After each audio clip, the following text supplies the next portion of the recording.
Pradeep Bhandari, a BJP respondent to Congress MP Rahul Gandhi's recent statement. As the leader of opposition in the Lok Sabha, Bhandari criticized Gandhi's remarks, accusing him of spreading misinformation and playing divisive politics. He argued that Gandhi's statements are often aimed at undermining the government's achievements and distracting from Congress party's internal weaknesses.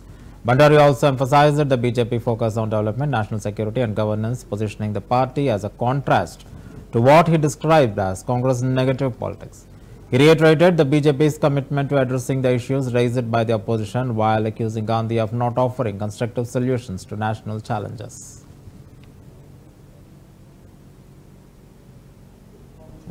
देखिए, राहुल गांधी बहुत ही बड़े झूठे हैं और राहुल गांधी की पूरी मंशा सिर्फ चीन प्रेम की और भारत अपमान की है।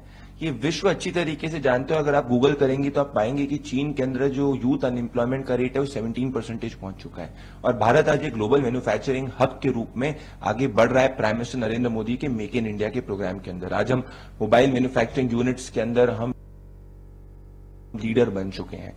सो राहुल गांधी, अगर आप पूरी स्पीच को ऑब्जर्व करेंगे, क्योंकि उनकी Chinese communist party of India के चाइनीज कम्युनिस्ट पार्टी के साथ में उनका एक सीक्रेट एमओयू है, इसीलिए हमेशा जब भारत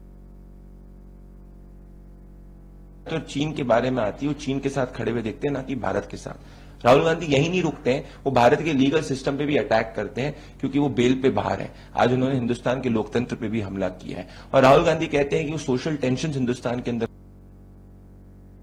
हो सकते हैं। क्या कांग्रेस पार्टी कुछ बहुत बड़ा प्लान करने का प्रयास कर रही है? इन सबसे यही बात स्पष्ट हो गई है कि राहुल गांधी की मंशा सिर्फ डिवाइड एंड रूल की है।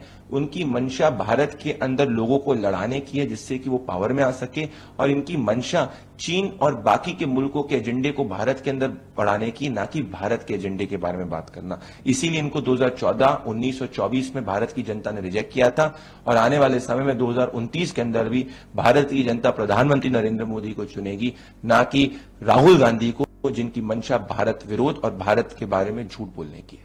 उन्होंने एक कमेंट और करा, पर हम मानते हैं मल्टीप्लिसिटी ऑफ आइडियाज में, और वो ये भी कह रहे हैं कि जब लोकसभा चुनाव में इंडिया समझ गया है कि प्राइम मिनिस्टर मोदी कॉन्स्टिट्यूशन को अटैक कर रहे हैं। देखिए, राहुल गांधी की पार्टी वही पार्टी है जिसके अंदर अगर कोई एक महिला कास्टिंग काउच की बात करती है तो उनको सस्पेंड कर दिया जाता है। राहुल गांधी की पार्टी वही पार्टी है कि जिनके अलायंस पार्टनर अगर एक 14 साल की बच्ची का रेप करता है तो राहुल गांधी उस पर चुप रहते हैं। राहुल गांधी की पार्टी वही पार्टी है कि जब बंगाल में आरजी कार का रेप और मर्डर केस होता है तो ना प्रियंका वाड्रा का लड़कियों लड़सक्तियों के थ्रू जाती है, ना राहुल गांधी वहां पहुंचते हैं।